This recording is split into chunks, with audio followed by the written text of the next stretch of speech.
Hey, welcome to Focus, where I try to be productive. And today, we're watching a video called Asking Dubai Billionaires How They Got Rich. The video is by School of Hard Knocks. Will be linked in the description. I'm watching it to get inspired. I'm watching it to hear some stories from real life billionaires or millionaires that made their money, grew their businesses. So let's get to it. To interview millionaires and billionaires to figure out how they created their wealth out here and how you can do the exact same thing going into 2025. So with that being said, let's get this video on the way. I like the music.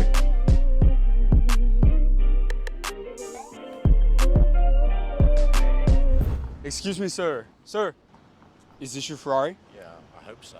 And what line of business are you in out here in Dubai? Not in the UAE, but in Europe, I'm in the cannabis industry. Cannabis? Yeah, cannabis, correct. Yeah, I was the world's first billionaire from medical marijuana from cannabis. Actually? Yes, actually. So you're a billionaire? Yes, I hope so, yeah. I go all over the world interviewing the most successful business owners, the richest people in the world. Could we get one quick minute with you real quick? Yeah, for sure, for sure. Is that okay? As long as it's a minute. How long have you been an entrepreneur for? Since I can remember, since I was a little kid. Yeah? Yeah, I was always on the hustle, yeah. As a billionaire, what was the best financial advice that you ever received throughout your career? Well, it was from my father. My father said, listen, if you can earn £10, risk it to earn £20 because you know you can always earn £10 again. So in other words, take the risk or lose the chance. There you go, 100%. Did you take I'm pausing it right here. I don't know how good is that advice. Obviously, this guy has proof to show that it works. He is a wealthy man. If you can earn £10, then feel free to risk £10 to make £20 because you could always earn it again. I get it. You could always earn it again, but the thing you're consuming is time. I don't know how I think about it. I guess it is good advice. Maybe I'm just not used to that sort of mindset. Because you could always make it back, but you can never retrieve lost opportunities. a lot of risks throughout your career? Listen, too many for my liking, correct, What yeah. was the biggest risk you took throughout your career? Getting into the cannabis business because it wasn't something that I knew anything about. I was in the nightclub industry before that, and it was just, I don't know, it just kind of made sense to move into the industry. But yeah, it was a big risk for me, but you know, he who dares wins. What was the most amount of money that you've made in a single year? Just over a billion euros a year. €1 billion. Yeah. €1 billion a year? I don't know if he's talking about business revenue or his personal revenue, but that is an incredible amount of money to make in a year. Have you ever been broke before? Yes, several times, yeah. Yeah? Several times, yeah. Not even too long ago, maybe 10 years ago, I was in Cyprus, there was a banking crisis, and I lost all my money in the banks there. What's a lesson about Yeah. money that banks don't want people to know? That your money doesn't belong to you when you put it in the bank. Yeah? Yeah. Break that down. Well, it doesn't belong to you. When you put the money into their bank, you're investing in them, and they pay your money back as an interest. And did you go to college? That is a very interesting point. Because when you put your money in the bank, they don't just hold it for you, they lend it to other people. That's how banks make money. They take money, they store it, basically. They lend it to other people, charging an interest. And they give you not even the littlest percent of the interest your money is worth to them. So he is right. Basically, when you give money to a bank, it really almost doesn't belong to you. I mean, of course, you're entitled to it. But if the bank rarely goes bankrupt and they can't pay you back your money, good luck getting it. I know I was expelled from school when I was 13 years old. You never went back? Never went back, no. No, Yeah. never. But you ended up making more than 99.9% of business professors ever will. So what's a lesson about business you'd give to somebody that they will not learn in university? Give me a friend and I'll tell you who you are. Birds of a feather flock together. Break that one down for people out there. Just you are the company that you keep, so be careful of the company that you keep. You know, you can't fly like a swan when you're surrounded by turkeys. So in other words, the people you surround yourself with is extremely important. 100%, yes. Yeah. If you're around 5 drunks, you'll be the 6th drunk. If you're around 5 billionaires, you'll be the 6th billionaire. Right. I like how this guy thinks. He's absolutely right. You are basically what your company is. By company, of course, I mean friends. The people you hang out with influence greatly on your mindset and your motivation and your lifestyle, if you're around people that strive to be successful and are hungry for it, you'll develop the same hunger. You're never gonna let it go, and you're gonna be successful together. If you're around people that are slacking around all day, you're probably gonna slack around all day and end up just being lazy. He's right. You are who you hang out with. Your company you keep is very important, yes. What do billionaires do differently from millionaires? What do you notice about yourself and the other billionaires? What do you guys do We don't differently? work for money, we work for success. It's not a monetary thing, it's a success thing. We work for success, not the money. Right. If you lost everything tomorrow, could you make it all back? 100%. You could strip me naked, leave me in Mongolia, I'd drive back in a 5 Series BM. As a billionaire, what's your best negotiation advice for anybody in business? Negotiate. What's that? I don't negotiate. What do you mean? I don't negotiate. That's my best advice. We don't negotiate. That's the difference. What does that mean? My way or the highway, we're relentless. Yeah. Yeah, relentless, So yeah. you're willing to walk away from a deal? I'm willing to walk away from a deal if it doesn't suit me, correct? There is no negotiations yet. My what is it? terms. Listen, you hold no prisoners when it's Yeah. business. That's the point, isn't it? Right. You got amazing advice, my friend. you. Thank you so much My for your brother. time. See you soon. Awesome. So I want to sum up this guy. I like him a lot. He has a lot of catchphrases. He seems to live by the catchphrases. And if it works for him, might as well work for us. He seems smart, he seems sharp, even though he uses a lot of catchphrases. He seems very calculated. He seems like he's experienced a lot. And he really knows what he's saying. I liked him. I liked his confidence as well. World's first cannabis billionaire out here in Dubai. And he just dropped some straight gems for you all. But my favorite part of that entire interview was when I asked him his best negotiation advice as a billionaire. And he said he doesn't negotiate. At the end of the day, when you create that kind of leverage, there is no need to negotiate. Like he said, it's his way or the highway. Great interview out here in Dubai. We got to keep this video going and go get another one out here, you guys. Come on, let's go. All right, you guys. So we are at our next destination, the Dubai Harbor, where there's multi-million-dollar yachts all behind us right here. We're gonna be walking around. We're gonna see if we can get in because there's a lot of people out here. Some people just cleaning their yachts, some people just hanging out on them. We're gonna see if we can talk to some people who own these things, figure out what they did and how you can copy their blueprints to do the exact same thing. But let's go see what they have to say. Come on. All right, you guys, we were able to get into the harbor. There's some people out on the yachts. We're gonna go up and see if we can talk to them, figure out if they own these things and if we can get some advice for you guys on how they were able to own multi-million-dollar yachts. Excuse me, sir. Sir, question for you. Is this your yacht?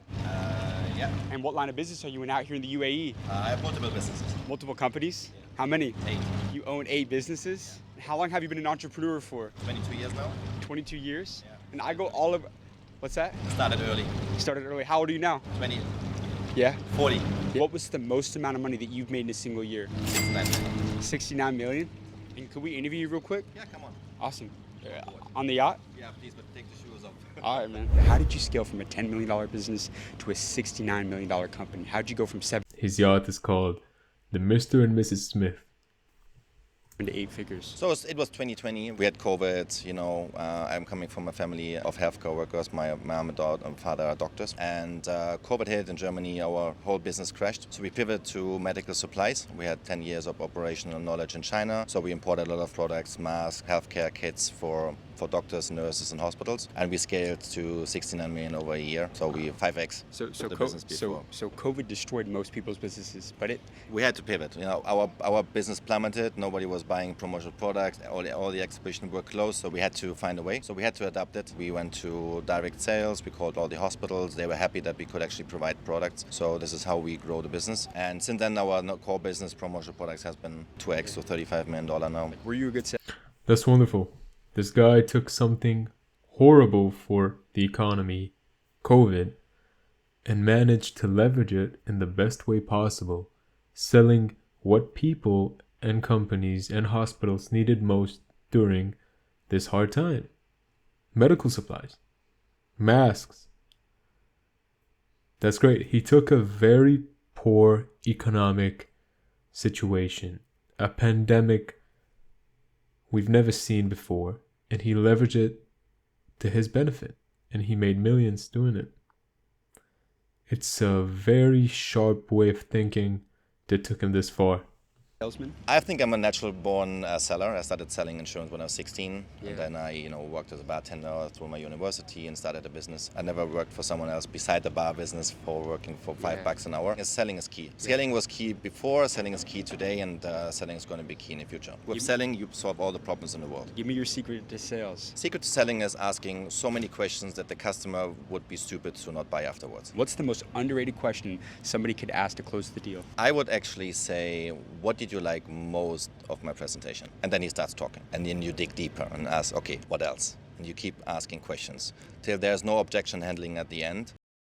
Okay, I find it a bit odd. Basically, his strategy is to ask so many questions that you confuse the client till they buy from you. I mean, of course, he knows what he's saying, considering his yacht, but I found it like a weird answer. Ask as many questions as possible is a good strategy because it shows interest in the client. You're trying to accustom their needs with what you're selling, but just asking so many questions so you confuse them? Nah. Asking questions so you show interest in them, in what they want, in what they need. Also, when he asked, he said his go-to question was, how was my presentation? What did you like about my presentation? That's probably a good question. Straight ahead, go to something positive about yourself. So you pretty much injected into their minds something positive about me as a salesman. What did you like about me? Tell me. And you can ask, okay, 80% of our customers usually pay with credit card X, Y, Z. Which payment method would you choose? And you make it easy. Oh, so it's pretty much setting a fact that they're about to buy from him and how do you want to pay? All right. Easy for them to pay. Make it easy, always. But we also give line of credits and invoicing, so it's even more easy. You don't have to hand in a credit card. But I think at the end, if the need is clear and demand is clear and all the objection handling are done through nice questioning, building relation, building trust, you hook them in. What was the number one book that changed your life? I can tell you. I was 18, my first mentor gave it to me. It was Think and Grow Rich from Napoleon Hill. But here comes the clue, 90% in your mind and 10% financially. So mindset's very important. No mindset, no financial freedom. Do you believe in God? It turns out that I'm starting to believe more in God. Why is that? Faith and hope is always the last resort of humanity. If you don't have hope at the end, what do you have? And not believing in yourself is the most selfish thing that you can do. I hear that a lot. A lot of people that get rich, they start developing more faith alongside the wealth they gain. I hear it a lot from successful entrepreneurs online. It's like they feel a need to be thankful to someone for their blessings. A lot of people spend their lifetimes chasing money. After they made money, they need a new sense of purpose. So they turn to God for that. I like it. It's very spiritual. It's very interesting how they come to that. Even if you don't do it in a moment, speak good to yourself because your subconscious mind will reflect it. Wow. Because your brain only does what you tell him to do. Even if you feel bad, tell him you're good, tell him you're healthy, and everything is going to change. Your mind will follow your words. You got amazing advice, my friend. Thank you so Thank much you. for your time, and I appreciate you. All right, you guys, so the first shot we went up to out here, we just got a crazy interview. That was a $69 million entrepreneur. But my biggest takeaway from that interview came towards the end when he started talking about 90% of this game of entrepreneurship, you guys, is all about the mindset. And I've learned from interviewing the most successful, the ultra wealthiest people on the entire planet, that that's what makes them successful, you guys. Remember this right here. Believing that you can is way more profitable than believing that you can't. Great interview out here down in the Dubai Harbor. We got to keep this video rolling and go get another one out here. Come on. All right. So yes, a lot of it is about mindset. You have to believe in yourself. You have to be consistent. There is also a financial aspect. You have to have some capital to invest or else you're not going to be able to do anything. And there's also a lot of luck involved. I do believe in it. Of course, dumb people or people that don't believe in themselves, even if they have a life-changing opportunity, sometimes or most of the times they're not going to take it. So you do have to have the correct mindset to take that opportunity and use it. But it's not just that. At least I don't believe it's just that. If you keep a consistent mindset about success, eventually an opportunity will come and you will be able to use it and take it. and manifest yourself. Come on, you guys, let's go. Excuse me, sir. Sir, is this your Rolls Royce? It is one of my Rolls Royce. Why? You say this is one of your Rolls Royces? One of my Rolls Royce. How many Rolls Royces do you have? Huh? How many Rolls do you have? I have 6 Rolls Royces. Are you a business owner? Yeah, I'm a business owner. In what industry? Real estate industry. What was the most amount of money that you've made in a single year? 10 billion dirhams. Are you a billionaire? I suppose I'm a billionaire, yes. You're a billionaire. Yeah. Yeah. And what's your name? My name is Rizwan Sajan. Do you have to come from a lot of money to become a billionaire, or can you make it all just from pure grind and work ethic? Absolutely no. You don't have to have a lot of money to become a billionaire. In fact, if you look at it, 85% of the people who are billionaires are the first generation billionaires. That means they didn't have the money and they have made it to billionaire. Only 50. Well, that does make sense, accounting for inflation as well. If they're the first generation billionaires, even if they come from a family that had hundreds of millions of dollars or whatever it may be, with inflation, the money's value came down, but their assets stay the same in value and therefore are worth more in amount. So a $900 million asset, let's say in 2007, is worth probably a couple million now. Even if they didn't do anything, even if it's just passed down in the family. But I get what he's saying. Yeah, I mean, makes sense that a lot of billionaires didn't necessarily start from being millionaires. 15 or 20% goes into the second generation. So for you to make money, you don't need to have money. You can make it on your own, provided you have proper ideas, proper work culture, and some special innovative things which you want to do, you can be a billionaire. And how are you creating wealth in real estate? Let's say they're starting to make and save some good money. They want to start making some plays in real estate. How can somebody start creating wealth in real estate today? So if you don't have money and you want to start real estate business and want to make it big, start with the brokerage business. Today in Dubai, you get 5% commission in the brokerage. So that money is huge. For example, if you say 10 million dirhams property you have sold, you make $500,000 dirhams. Start with a brokerage and then become a developer. If you lost everything tomorrow, could you make it all back? I think I can make it all back. If you put me in the African jungle also, I'll make also there. I will sell the property to the animals over there. Yeah, he said he would sell property to animals. I love that. So you're a Sweet good guy. salesman then. I think I'm a very, very good salesman. Why do a lot of people struggle with sales in today's world? I think they need to understand salesmanship is a quality. It's not that everybody can become a salesperson. It's an inborn quality. Either you are a good salesman or you're not a good salesman. I see a lot of my sales staff struggle when they pitch to the customer. I know that they're not pitching correctly. This is not the way. First of all, to become a good salesman, you need to understand what is the customer's requirement. Properly listen to him, what money he has. He wants to buy a luxury or he wants to buy an affordable. If he wants to buy a luxury, offer him a good luxury project. Take him to the proper place. Explain him the benefits of this. What is the ROI he will get? How much fast he can make his money? How much fast he can double his money? Understand, make him proper. He will buy from you. That was a sales masterclass. Absolutely. But you also got to know how to sell yourself as well, because a lot of people, they say people buy from people they like. People buy only from people they like. 100% I agree to this. Who do people buy from? People who are able to explain what exactly the buyer wants. If you are going to pitch something. That's what I was talking about earlier with the guy that said asking questions is key to sales. So I think it's less about asking questions to confuse the client till he has nothing to say and just buy from you, and more about asking questions in order to understand what your client needs. What does he want? How do you customize whatever you're offering the best you can to what he needs? How do you offer that in a way that makes him see how valuable he is as a client to you? Something which buyer doesn't want and you tell him no, buy this, and he wants to buy that, he'll never buy from you. Right. You got amazing advice, my friend. Thank you so you. much for your time. I appreciate you. You guys, this video has been insane, and we're on our way to go get our next interview right now. But I want to take a quick moment to let you guys know a very I'll skip ahead on that.